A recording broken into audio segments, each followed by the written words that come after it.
my way just a hair. Get the mic in. Yeah, there you go. That should be good. Perfect. Yeah, that works right there. That's good. Well. We are LIVE here at the Wierman Media Studios. Once again, you know, that's what we stay doing here at the Wierman Media Studios. It's Sunday. It's 5:45 p.m. The Twins just won. Woohoo! Go Twins, go, baby. And Twinkies! And we're thinking of you at the Wierman Media Studios. How many of those Fortune 5,000 companies and those Fortune 500 companies that have $1 million budgets are sitting in their office on Sunday trying to bring you value? I don't know. I don't see very many of them doing it. So all these companies that you give your money to and your time and your energy and you're buying stuff from, how many of them are bringing you value freely on a Sunday? So ultimately, I'm sitting here thinking of you guys and what might bring you value. And one of the things I wanted to do, Dell had an idea for me to pick an episode, and I said, okay, I came up with what idea and what concept, Dell? Well, what we're going to go with today is we're going to go with opinions and perceptions and how they can be fallible. In other words, how they could be possibly wrong. Or erroneous. Or, yeah. 100%. Not every one of our opinions and our perceptions of things can be right. Sometimes it can be what they call like a cognitive distortion, where we see something. I'll give an example of that. You are walking into a dentist office, and there's two women sitting down in the chair talking to each other. Thanks for being with us. Yeah, thanks, everybody. And they look over at you because it's just human nature when someone walks in the door is to look over at them walking in the door, right? So you walk in through the door. These two people, these two women are talking. They look over at you, go back to their conversation, and start laughing. In your mind, your perception is they're laughing at you. When the truth is they're probably laughing at the conversation they were having before you even walked in the door. That is a perception that is distorted and is fallible. That is something where it's wrong. So here's the thing why I wanted to lean into this, because you hear me and you guys see me and hear me talk so much passionately, and I come across a certain way. But guess what?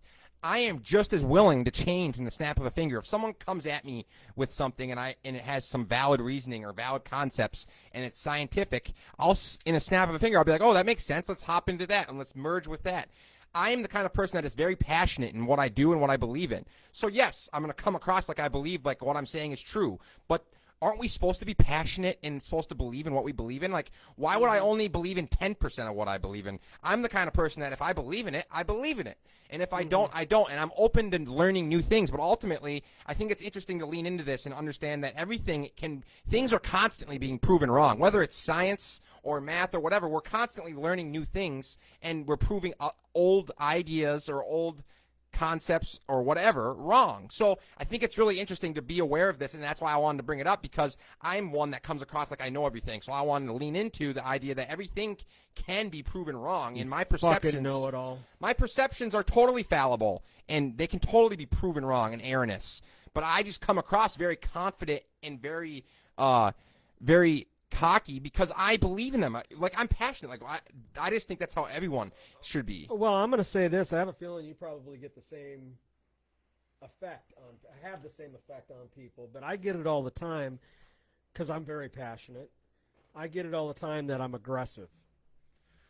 So me and my brother just talked about this the other day. The interesting I knew you were going to go there. The thing that's interesting about this is when you look at the definition, actually, it's actually a definition of how I am. It is the definition of assertive. It's a forceful, confident personality.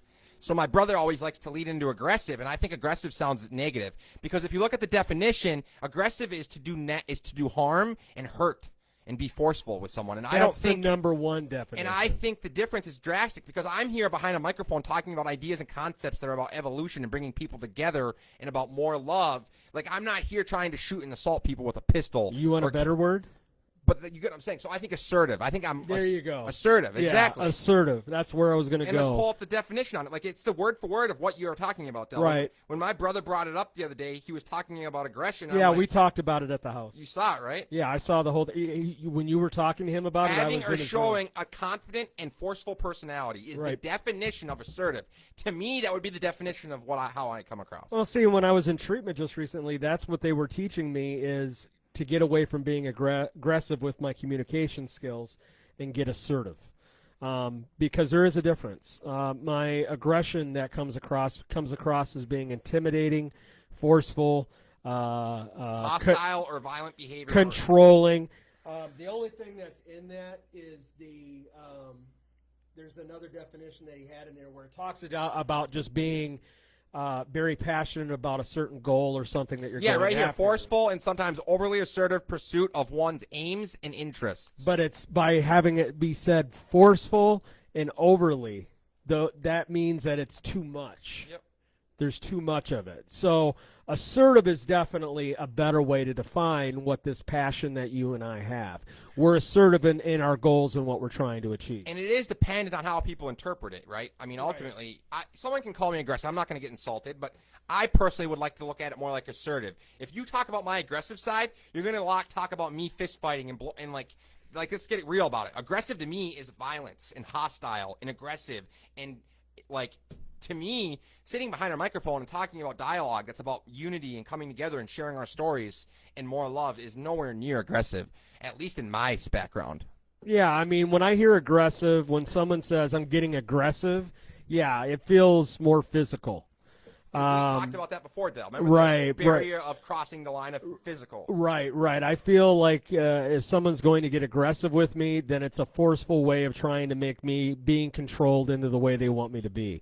When they're being assertive with me, what that means to me is that they're working toward a passion that they're going for, hoping to get me on board with them to be assertive and passionate about the same thing. But not physically but not anything. In an aggressive, forcible way to where, like, okay, fine. If you're not going to be as passionate about it as I am, I'm going to continue to be assertive in the way I need to, but I'm not going to threaten you or make you feel like you're going to be violated or intimidated by it. But here's the thing. The most successful leaders in the world are actually usually candid, assertive, aggressive, and forceful personalities. You look at all the leaders in the history of the world, and they tend to be pretty assertive, aggressive, and pretty forceful and direct and candid with their language and their agenda and their platform. Right. So it's interesting when you look at that, because to me, some of the people I look to, like Gary Vaynerchuk and Joe Rogan, it's interesting how successful they are, and they're very candid and very authentic and aggressive. Like my brother said, Joe Rogan's not aggressive in his dialogue anymore. Sorry to say, buddy. Look at Joe Rogan's podcast. He has countless podcasts where it gets incredibly heated. He's just, okay, this is where the difference lies. But he gets incredibly heated. Well, and I agree with you completely, but this is where the difference lies in that is people who are assertive that are good at it. That's the key. The ones that are good at being assertive know when to do it and when to not. They're right. Yep. They have right timing for it. And when you look at like Joe Rogan and his situation, he will call you out on your bullshit if it's needing to be called out in the right moment. If it's not, then he'll sit back and let you pretty much dig your own grave with it. There has been a couple times, we were watching a thing about it today, where he was out of line, where he called him a dumb shit and stuff like that. Let's face it, there's going to be times where that happens. We're human. Yeah. But for the most part, he calls it, and how he goes after that person with assertiveness is he hits them with the facts. He hits them with what's true and what's real there, and makes them have to come up with the way to disprove what he is saying. So they're the ones that make themselves look stupid without him having to do it. So here's the thing I think that's interesting about all this, is that everything's fallible, is the fact that everything can be proven wrong. So like, even though no matter how confident I come across, no matter how cocky or aggressive I come across, like where I am today at 28 has evolved from where I was at 19 and where I was at 23 and 25 and 27 and 28. My perceptions and my beliefs are evolving, and they have actually gotten even more they've improved even more over the last 30 to 60 days because of all the dialogue. So I think it's interesting, and I think there's a correlation between dialogue and diversity and who you surround yourself with and the growth and evolution of our perceptions and our realities. Because for me, over the last 30 to 60 days, I've had a complete growth and evolution where I'm starting to become a lot more open-minded and auditing all my beliefs and ideas, and then I'm helping round them out, and I'm looking at all of them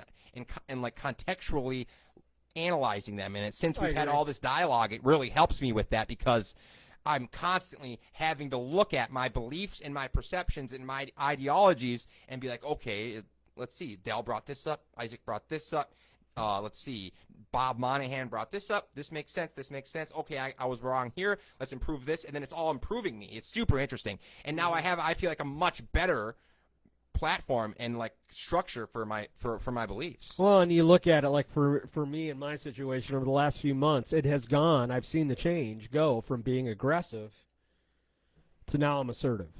I'm not forcibly trying to control a situation, but if I see an angle that I can take in a positive way to better myself and to make myself be a better person and grow, then I'm going to be assertive and I'm going to take that avenue and I'm going to do what I need to do that. And that's what I've done in the last month, a little over a month of being here with you at the studio here, is I'm going to be assertive. I'm going to grow.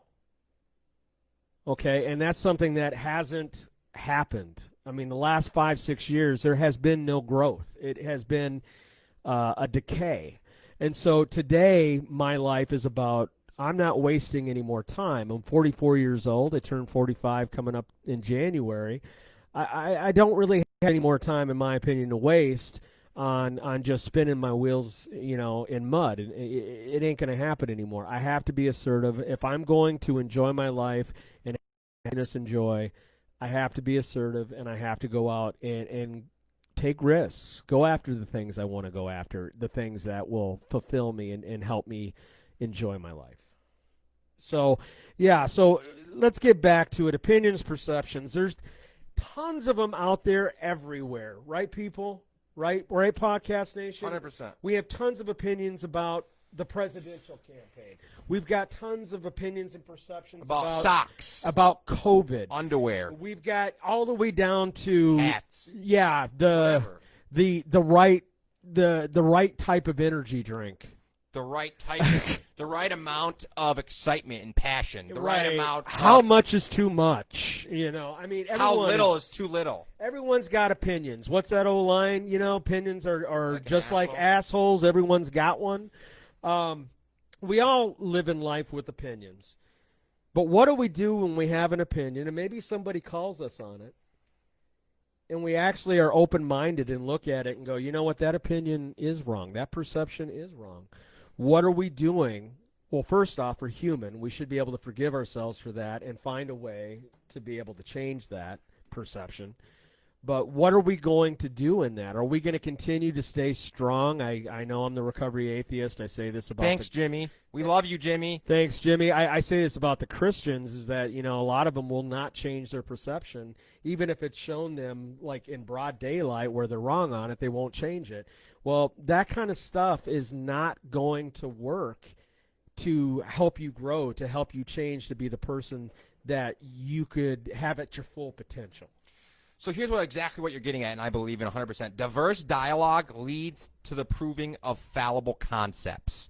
So this is what I'm getting at, is having diverse dialogue from people with different perspectives and viewpoints and ideologies and backgrounds, and having diverse dialogue. So then you have those diverse personalities and experiences having dialogue on important topics, ideas, and concepts. You then are auditing all these different experiences, insights, and perspectives that then leads to the disproving of fallible concepts. So concepts that are wrong or are erroneous or are they're off. So in my opinion, that is the direct result that has led me, since we started this show, to start auditing my own. Now I'm starting to connect even more dots and be more aware and eliminate my fallible concepts that I do believe in or have believed in, because I'm surrounding myself with people that are pushing me to challenge my concepts, because we're talking about my concepts and their concepts and perspectives and their beliefs. And by doing so, that diverse dialogue that we're having drives us to force ourselves to audit the fallible concepts and prove them wrong, because we're cognitively aware now, and we're conceptualizing these ideas and these beliefs and these concepts, and we're challenging them. And by doing that, we're forcing ourselves to grow. Because for me, now I'm auditing my fallible beliefs and proving them wrong, because the people around me are helping me do that, and the dialogue on a daily basis is having me force me to do that. Correct. You see what I'm saying? No, that's completely. super smooth, and I couldn't believe it. It's only been a little over 30 days, and I'm like, wow, this shit is addicting. And once you do it, you see how valuable open dialogue is. And besides Joe Rogan's podcast, there is not many places in the world where there is true open dialogue taking place, where it's just neutral, open dialogue, perspectives and opinions and beliefs being audited, shared in an authentic, powerful fashion. And I think that's why Joe Rogan does so well. It's just he has a lot of these characteristics, these little very important characteristics going for him. Yes, definitely. And I just had a thing come into my head. Good. See, look at that. This is what we're talking about. So I look at it, and I'm challenging people out there in the nation, here in Podcast Nation, with a little bit, and us, and me, and you, and me, and an experiment, because I'm going to do this experiment with you. I've got a couple different ideas. One, take one perception that you have, just one, about the world, whatever it is, and challenge it. See if there's a different way that you can look at it and how it could apply in your life. And the second one is, and I think this is a big one, this is one that's going to really hit me home, especially in my living situation. Take one perception of a person that you know and look for a different way to perceive them, to look at them. See them from a different angle and see if it changes your feelings, your perceptions of who that person is, and maybe gives you a better understanding of why they are who they are. That's a great idea, man. I mean, and I'm going to do it this week. I'm gonna take a look at it this week and see, because I know there's somebody out there. I'm just going to be honest, because that's what we do here. We bring authenticity to this platform. I know for a fact there's somebody out there that my perception of them is that they're worthless, or somebody I don't need to waste my time with. They're not worth my time, and I bet I'm wrong. I bet I'm wrong. Yeah, I can guarantee it. I think that's a great point, Del, and you're shining the light on and connecting it to. I think that's a great idea for me to do and us all, because judgmental people is a large part of what we do in America. We're judgmental folks, and I am as well. Especially when I grew up on the streets, you force yourselves to, like, when you grow up on the streets, you have to start to negative bias everything. You start trust issues. Yeah, because you have to look for the threat. When you grow up on the streets, it's unfortunate, but when you live on the streets, you start to see all the most ugly things, but also a lot of beauty. So, like, when I was on the streets in Hawaii, I saw massive manipulation of vulnerable people, but then I also saw people that were amazing to vulnerable people and offered me to live in their house, but I also had someone try and traffic me for produce babies to traffic. So, like, I've seen doctors, man, that guy was a pig. His name's Daniel Susat. He literally was trafficking babies in Honolulu. He was taking and fabricating them, mixing people's breeds. Like, say he wanted to mix me with an Indian woman, and he offered me $20,000 to have a baby. If I would have had the baby with him, he would have gave me 20 G's. But I would have had to have sold my own child. So we had like a Dr. Mendele going on, like a German Nazi just splicing stuff, or what? There's actually a 2020 program on it. Really? Daniel Susat, his name is, yes. Not a good thing. I was living there, and I had to leave because I was like, man, I can't be around this guy. I was like, this is disgusting. He was trafficking babies.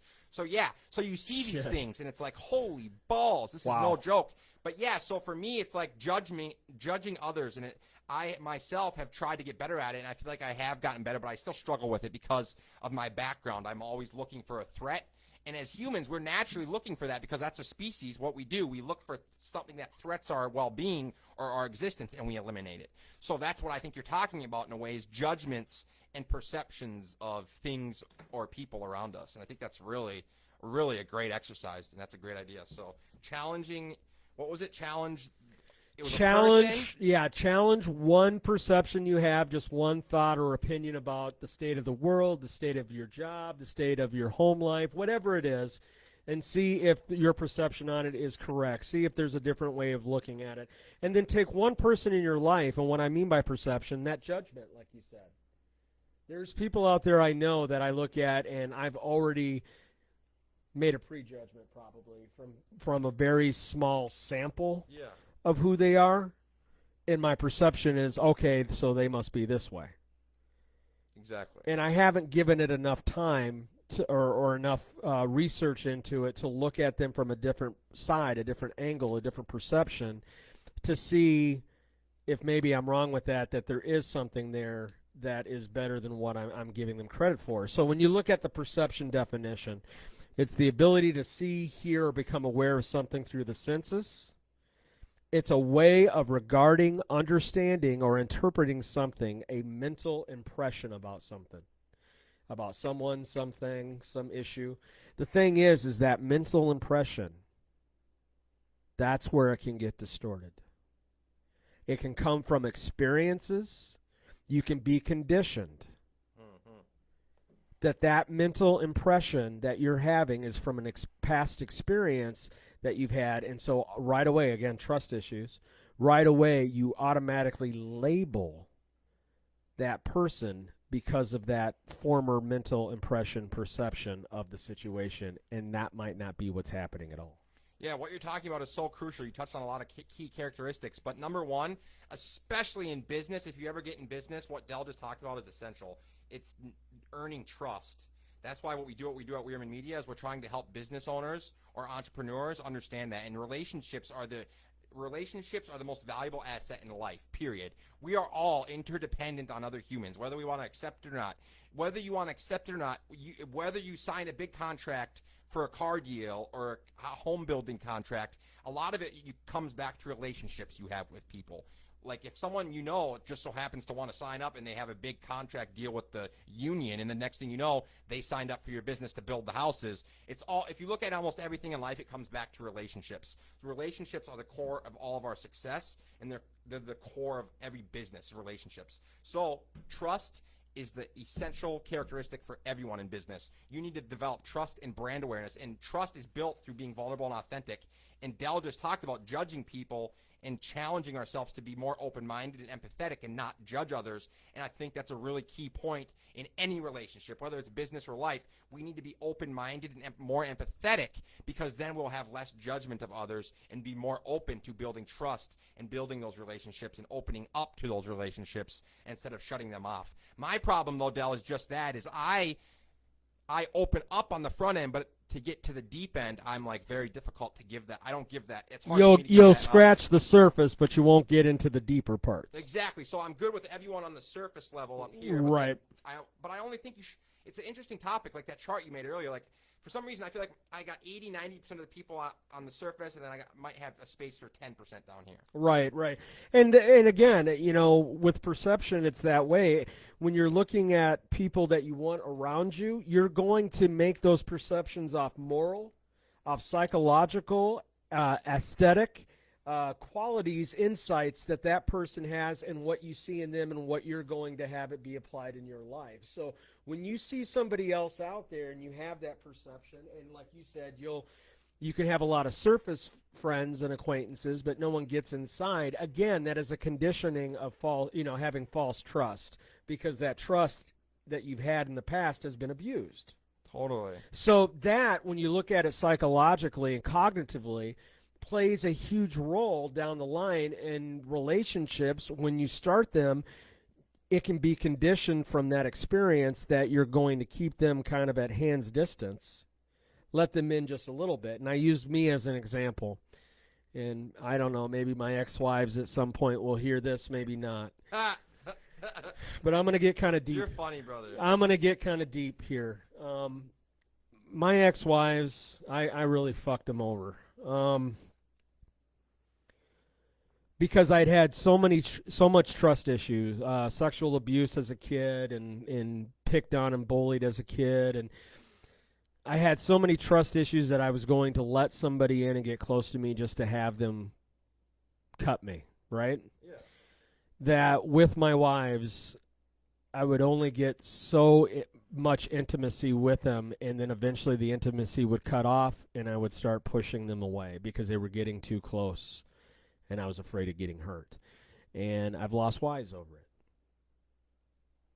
To the point where that intimacy is gone, and then I have to go outside the marriage to get any kind of intimacy, and I'm cheating. Yeah, that's an issue.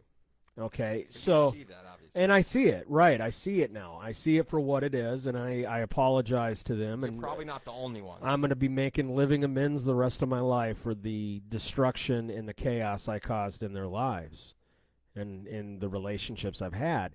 But those perceptions, even today, off of those experiences, to this day, still apply in my life. And when I go out there and I meet new people and am starting new relationships, I still struggle with, like you said, surface, just trying to keep them here. I don't want to let them get in here, because again, it comes down to that security. This is a security wall I have, and I don't want to let that person in. Those walls, for me, have got to fall. They've got to break down and get out of the way. Otherwise, I am going to push away relationships that could have so much meaning in my life and give me so much joy and satisfaction in my life. So I'm with you out there, nation. I'm with you out there, people that are watching us right now. If you feel that way, I am completely with you. It's not easy to do. But if we're not challenging our perceptions of this stuff, if we're not looking at how we're looking at these situations, if we're letting the past decide for us how we're going to view the future, it's over. 100%.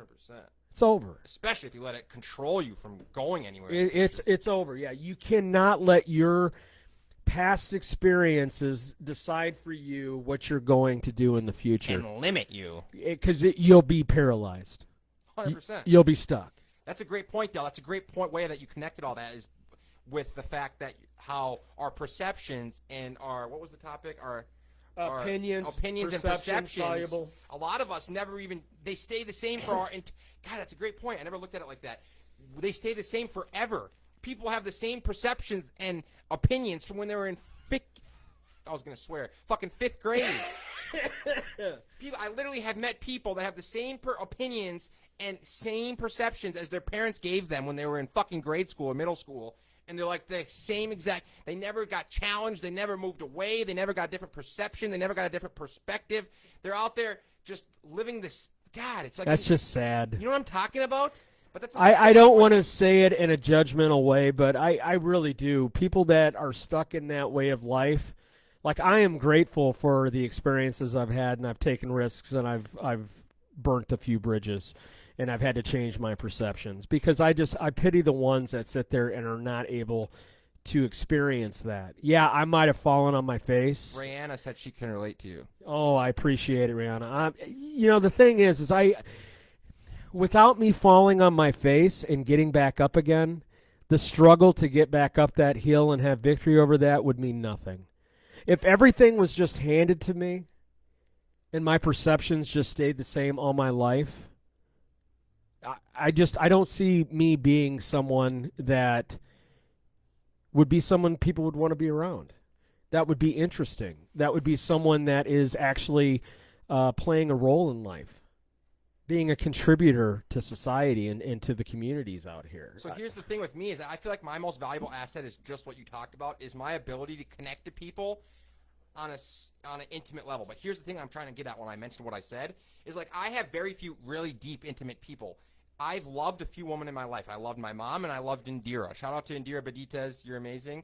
But my mom, Lisa Marie King, I loved to the moon and back. I would right now die for my mom to come back alive and give her life. Oh, I'm sure, yes. And then Indira Benitez, I love you to the moon and back. She was the most amazing woman I've ever been with.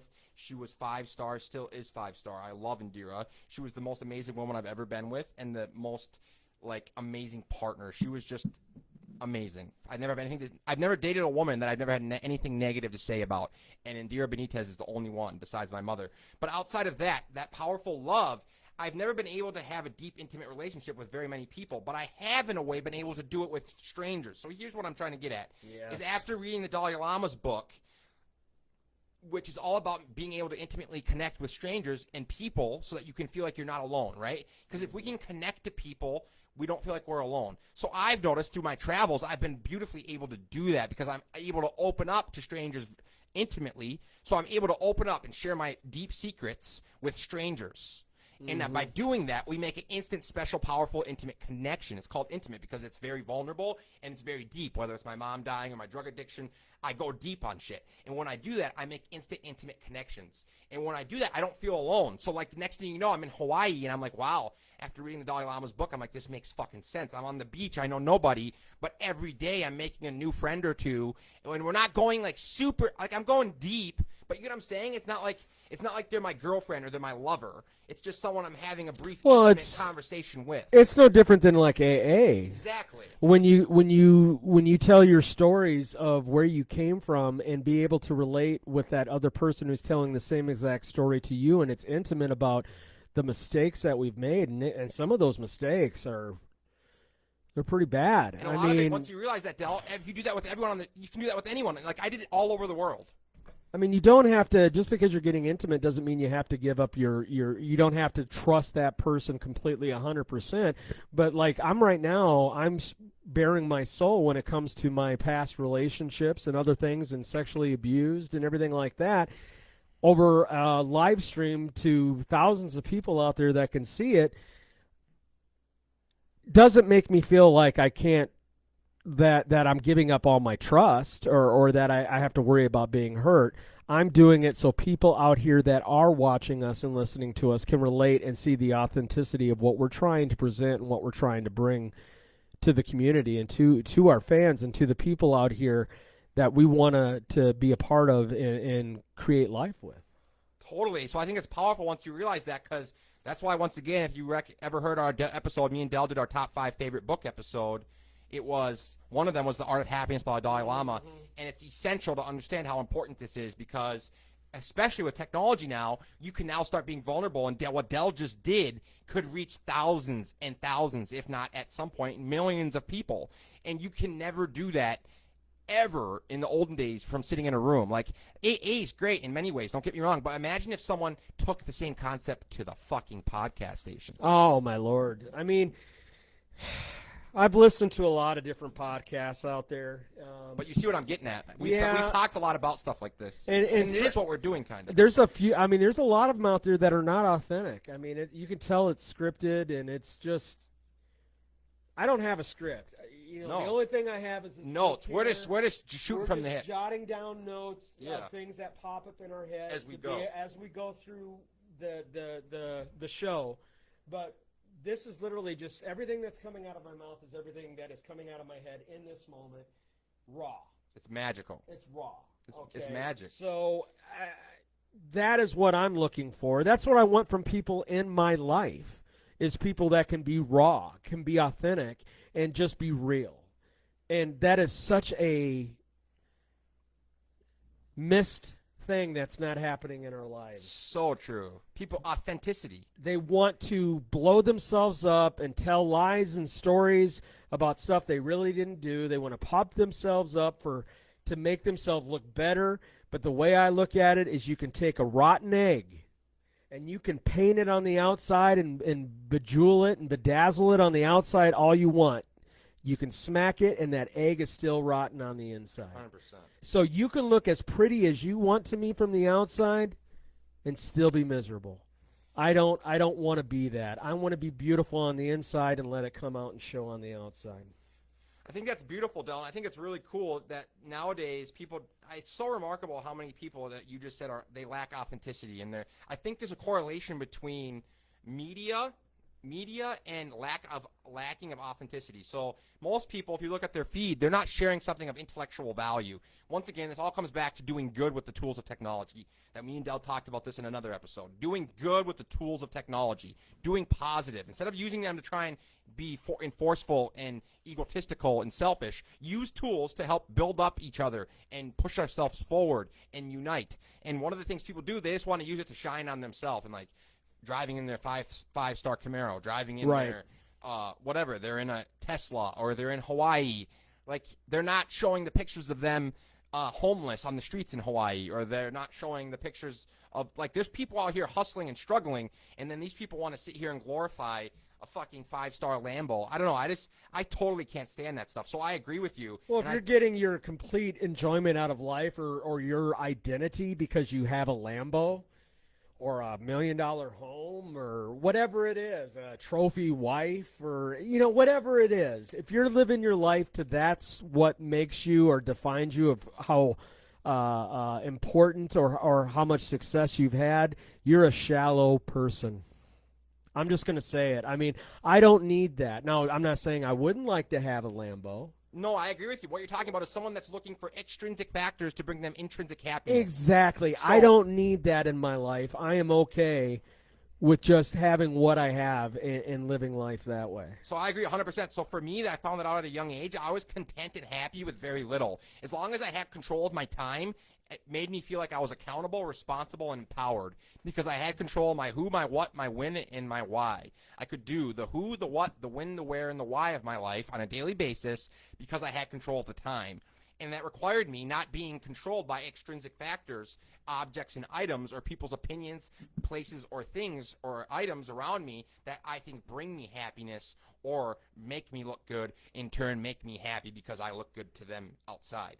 I've never once, like, I care somewhat about what people think, but I've never once put all my intrinsic happiness on the extrinsic factors. So I think it's an interesting topic and point in the correlation between authenticity and having authenticity and not having to depend on extrinsic factors, items or objects or people or places or things to bring you that intrinsic happiness that then leads to authenticity. I think authenticity comes from being content with very little and then opening up and being vulnerable and authentic from that. And then by doing that, you then develop relationships. Correct. And happiness and contentment and so forth.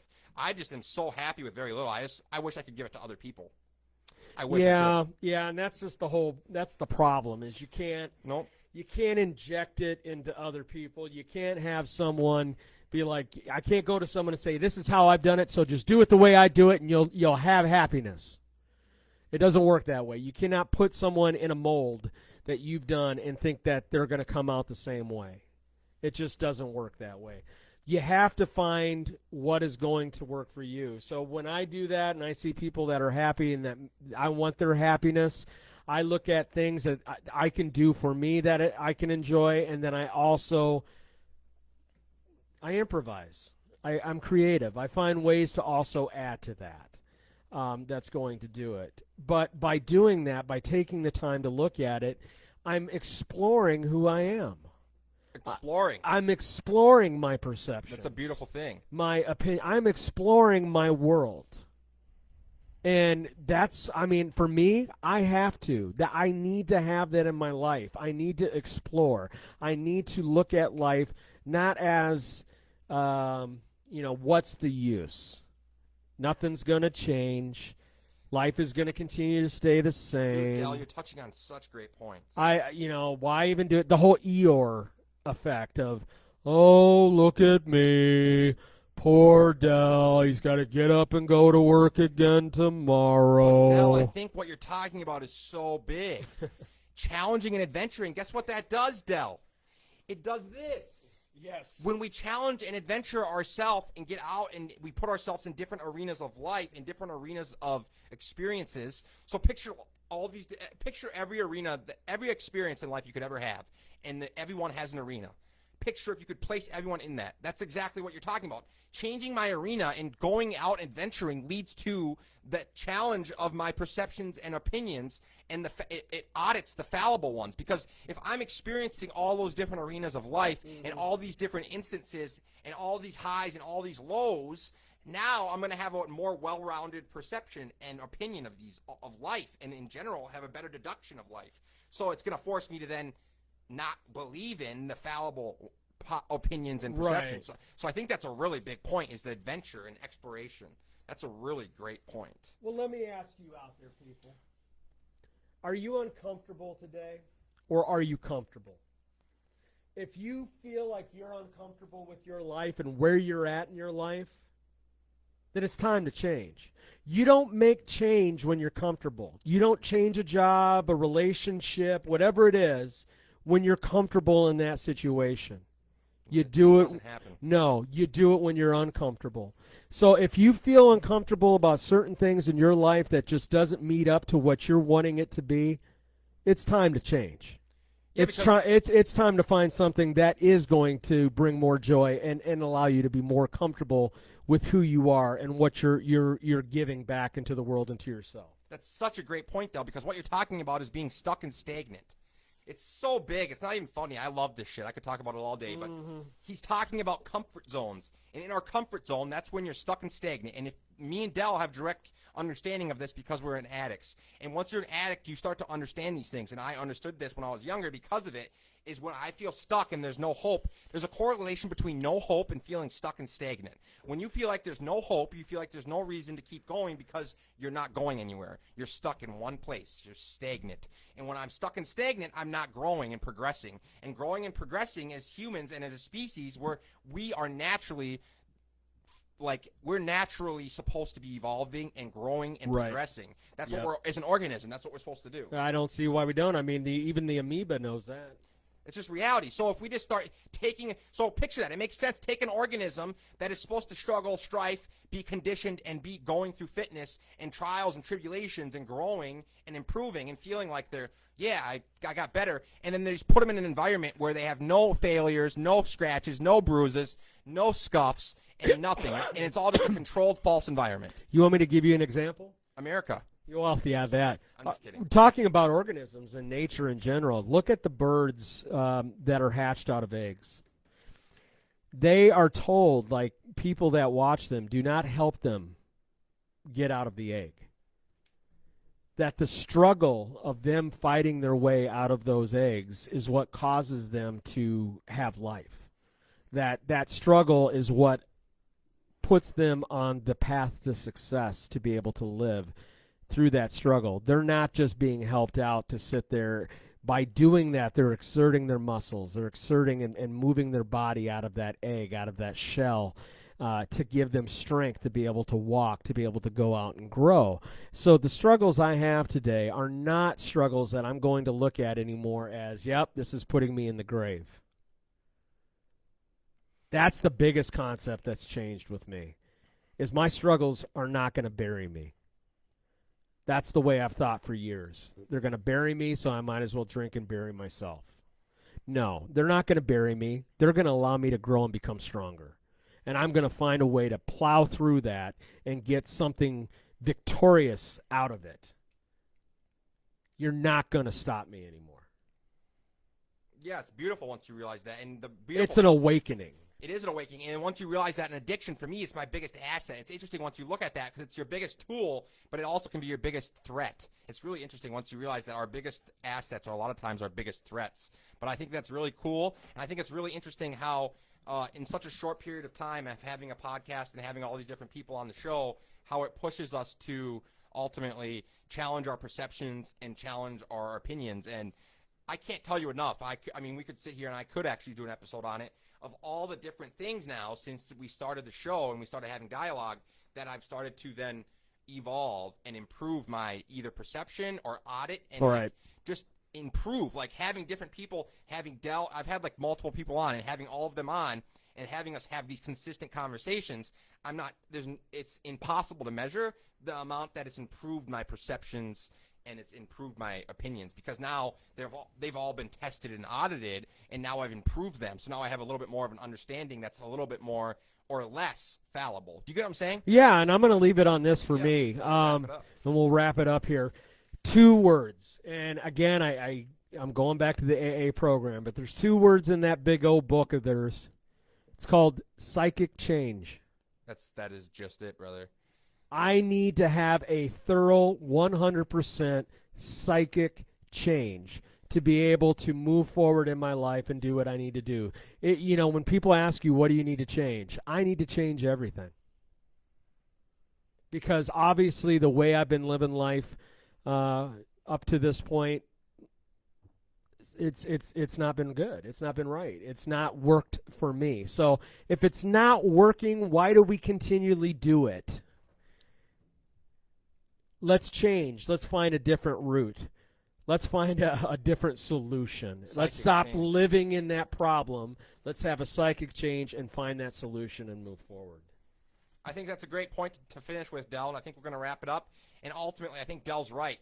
Albert Einstein, another one of his favorite quotes is, we can't solve our problems from the same level with which we created them. Which is exactly what you just said, Del.